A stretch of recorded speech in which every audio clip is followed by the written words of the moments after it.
You're listening to Strange New England. I'm your host, Tom Burby.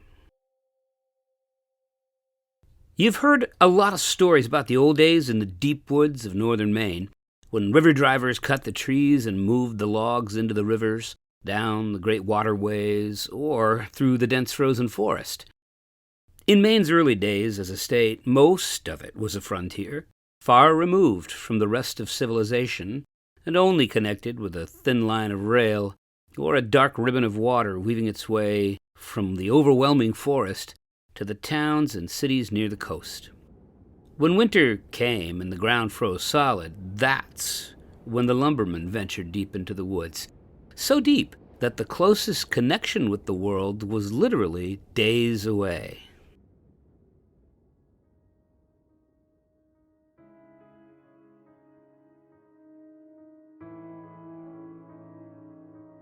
Working in the deep woods meant isolation for long periods of time, away from the comforts and the safety of civilization, especially healthcare.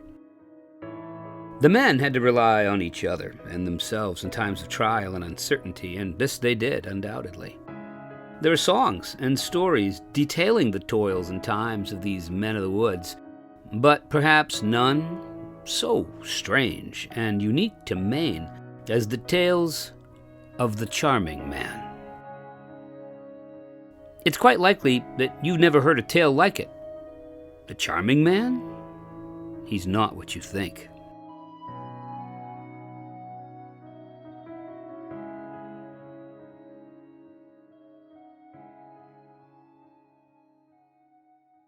It seems that any time a group of people needs a healer, one seems to arise. It's a hallmark of our species, and perhaps the reason we've made it so far. When famed anthropologist Margaret Mead was asked when she thought civilization began, she didn't choose the advent of agriculture over hunting and gathering as her moment when humans became something more than merely animals. She pointed to a 15,000-year-old healed femur bone, saying that in the animal kingdom, if you break your leg, you die. If you can't run from danger, you can't drink or hunt for food. Wounded in this way, you are meat for your predators. No creature survives a broken leg long enough for the bone to heal. You are eaten first. But when one of us is in need, we seem to feel a compulsion to help. It's deep in our bones. There's a story told in a 1902 edition of Forest and Stream magazine that details the strange adventure of a friend of author Holman Day, a famous chronicler of the Maine wildlands at the turn of the last century. He details an exploit of a friend of his, known only to the reader as the Doctor. In this tale, the Doctor is hunting in the region of the woods above Upper Lobster Lake east of the Churchill, far from the cities near the coast. The interior of Maine in 1902 was a wild and lonely place, and what follows are Holman's words from the 1902 article, speaking as the doctor whose story it seems to be.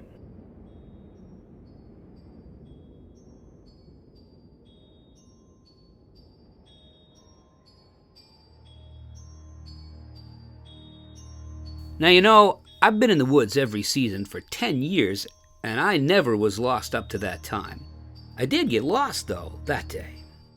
I don't have the least idea how it happened, but all at once I found myself wandering through the woods with no clear idea where I was going nor why, for I'd told the guide that I'd meet him at the head of the lake for a snack. Well, I traveled around for quite a while. I tell you just how I felt. It was as though something all at once had set me into a brown study. And then, when I came out of it, I looked around to find that some sprite had moved the sun and had skowwowed the scenery around in some way that I failed to understand. Never had that happen to me in the woods before. And what I'm going to relate, I don't want to be considered too credulous, but that mystification of the morning made the later events of the day more impressive. After a time, I climbed the side of a hill and took a look around to see if I could locate any landmark. And off to the east of south by my compass, I spied a column of smoke wavering up over the trees. Well, I was so turned around that I couldn't tell whether the lake lay in that direction or not, but I scrambled down the hill and plowed away in that hope. The smoke must have been 5 miles away, and it took me more than an hour to cover the distance. But I finally came into a clearing. There was a lumber camp there. No one was in sight outside, but in the free and easy way that prevails in the woods, I walked across the clearing, stamped off the snow in the dingle, and walked into the camp. Wow, I never got such a surprise in all my life. Half a dozen of the crew were in the camp. They all jumped up and rushed toward me. One of them yelled, "Be you the doctor?" "Well, I'm a doctor," I said. "Don't that beat all Tophet, fellas?" cried the man. "He's the doctor. He's right on the dot, too. We been looking for you," he stuttered, turning to me and fairly trembling in excitement. I commenced to get some interested myself. "You folks appear to have been looking for me?" I suggested. "You bet we have," the cook replied, twisting his bare arms in his apron. "He said you'd get here at 4 o'clock, he added, pointing to a little nickel alarm clock that hung alongside a bunk. It was then a few minutes past the hour. "No one sent for me," I said, "and I didn't know where I was coming. What do you people mean by saying that I was expected? I've been lost in the woods." "That's just what he said," shouted several men in chorus, jostling together in their excitement. "Who said so?" I demanded with a bit of a temper, for it suddenly occurred to me that the men were joshing me for their amusement. "The charming man," they answered. They were so earnest that I realized that they weren't joshing, though for the life of me I couldn't understand what it all meant. "Well, he's right there in the bunk," explained the cook. "This charming man you were speaking of?" I asked. I had never heard of a charming man before, and I wanted to see the curiosity. "No, the man that got hurt," said one of the crew. "The charming man went away." It was dusky in the camp, and one of the men carried a lantern to a bunk in the corner. There lay a man with his foot swathed in a torn blanket and an old coat.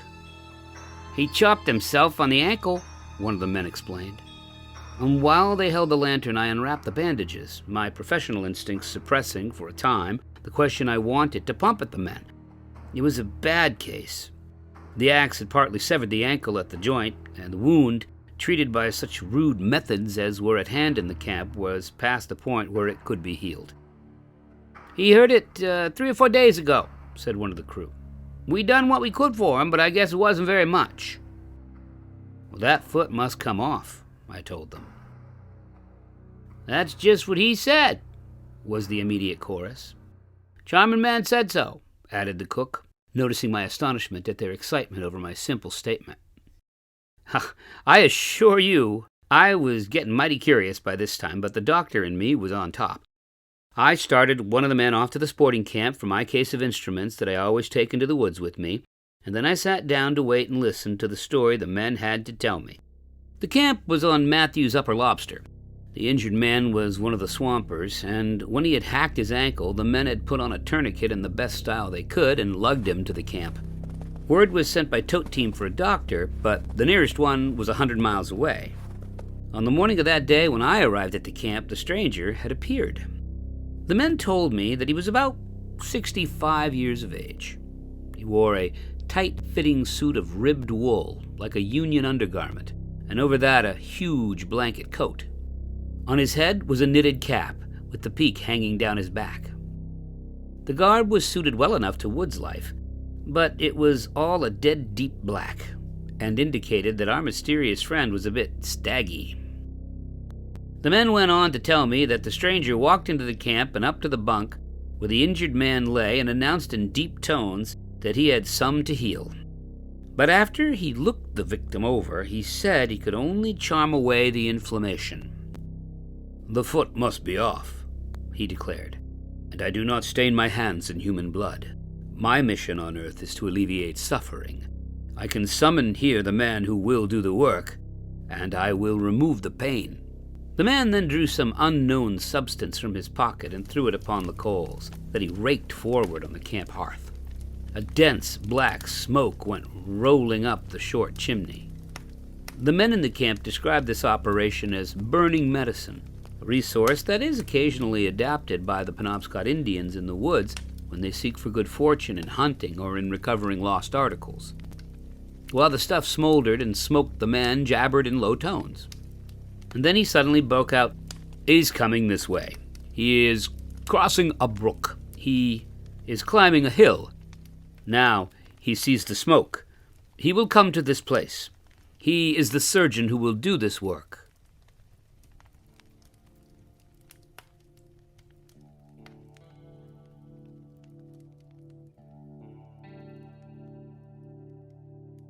The crew then explained that at this point, one of them had the assurance to brace up to the stranger and ask him what he was trying to do. The charming man explained with great dignity that though his spell had caused a hunter, a city doctor, who was then 5 miles from that place, to lose his way first and then espy the smoke rolling up from the camp hearth, he will be here in just 1 hour by that clock, he stated. He will send for his tools and he will cut off that man's leg. Tell him for me that there will be no pain from the operation and no blood to speak of. Neither will there be inflammation following. I've attended to all that. I will return in 2 weeks for my pay. If it doesn't come about as I have said, you need give me another. Remember, the doctor will come in about an hour. Well, sure enough I did. And under those circumstances, you see, my lively reception was not astonishing. While I was waiting for the instruments, I examined the patient with great interest. I determined that he was in a hypnotic trance. I tested him with the thermometer, took his pulse, and listened to his respiration. They were not far from normal. The man was entirely insensible. He remained in that condition throughout the operation, which I performed without anesthetics, after I had made tests and found that apparently he was insensible to pain. But little blood followed the knife. The manner in which the limb had been bound by the rude tourniquet was partly responsible for the slight bleeding, but I am ready to testify, as a surgeon, that the bleeding was apparently somewhat controlled by the patient's condition psychically as well as physically. But what was more interesting still was the fact that when the man came out of his stupor the next day, he felt no pain in the leg. And when I visited him and dressed his stump during the next week, he said he hadn't suffered even a twinge. The case interested me mightily, and if it had not been for the professional engagements that took me back to the city, I would have waited to see and talk with that mysterious man of the woods.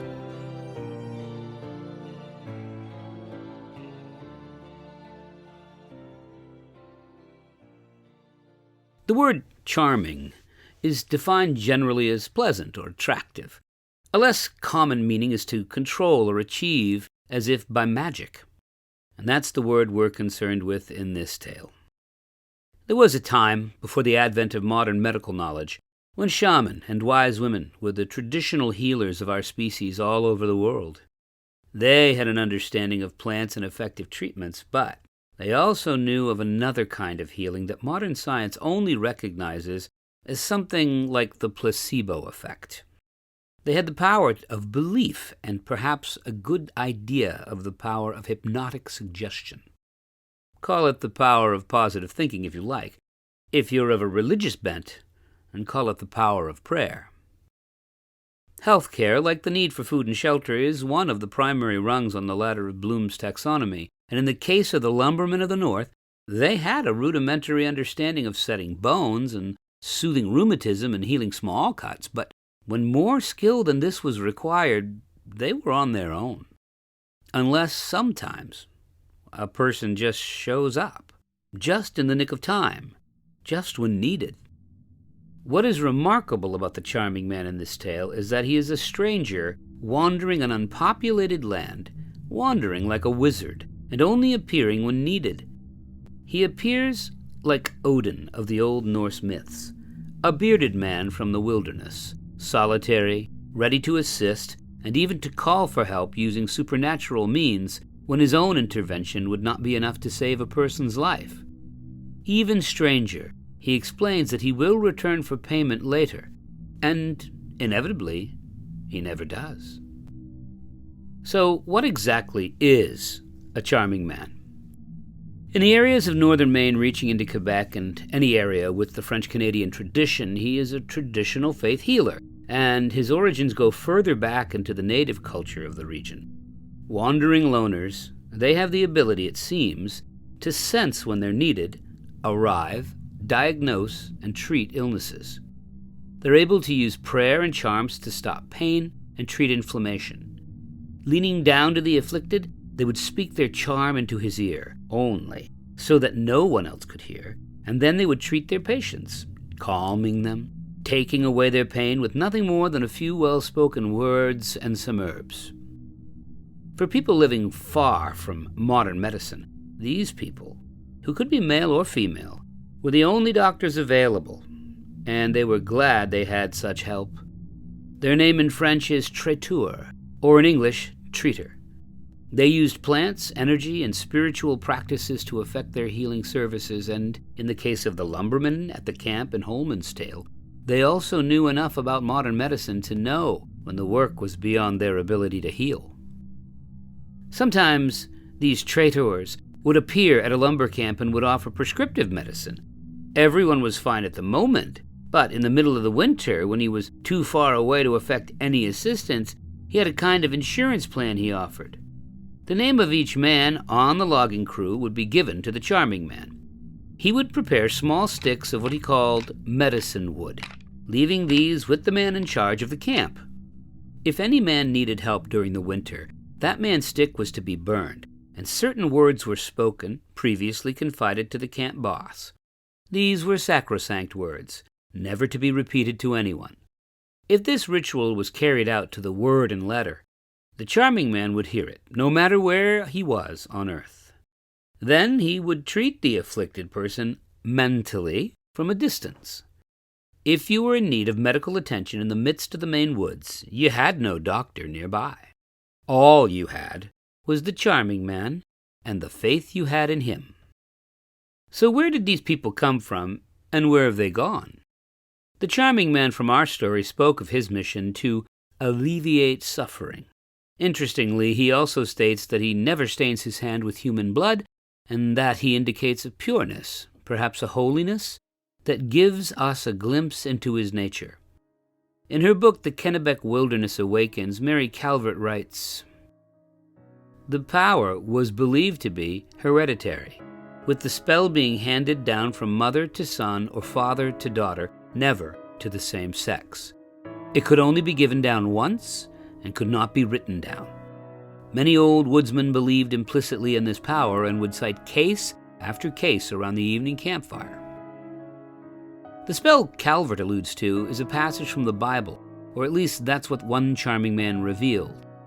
Vaughn Knight of Lincoln Center, Maine, had no one to give his charm to, no daughter to which he might pass down the spell, and being of sufficient age and being interviewed by folklorists, revealed that his spell was a passage from Ezekiel 16, verse 6. "And when I passed by thee, I saw thee polluted in thine own blood. I said unto," put in the name, "when thou wast in thy blood, live," put in the name. "Yea, I said unto thee, when thou wast in thy blood, live." Traitors are people of faith whose power may lay within their patient's capacity to believe in them. A man with a serious injury would likely not be healed by a traitor. Instead, he might be treated. That is, be made stable and comfortable with hypnotic suggestion or other means until a surgeon could make his long journey inland to the isolated camps. To be fair, men died every winter in the camps. Logging is heavy, dangerous work, and in those days a serious injury often meant death. Charming men must have been few and far between because they did not always arrive when needed. Many lumbermen perished in the far camps without any help from anyone. Today, we use genetics to create vaccines and to battle emerging diseases as well as older ones that are re-emerging as our enemies. We build hospitals and have national and international health organizations to monitor our collective well-being and serve us through the use of well-researched science.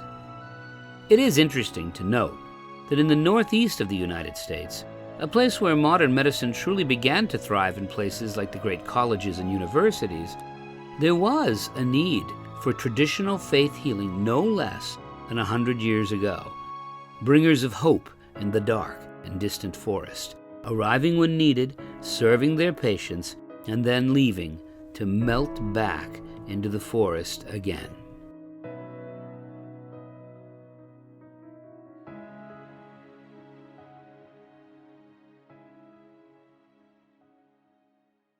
You've been listening to Strange New England. I'm your host, Tom Burby. All material researched and written by Tom Burby. Theme music composed by Jim Burby. Audio mastering composed by Jim Burby. We hope you return to us again for another episode. Until then, if you hunger for more stories like this, please visit us at strangenewengland.com to view our past catalog. There's plenty of episodes waiting for you, and we hope you enjoy them.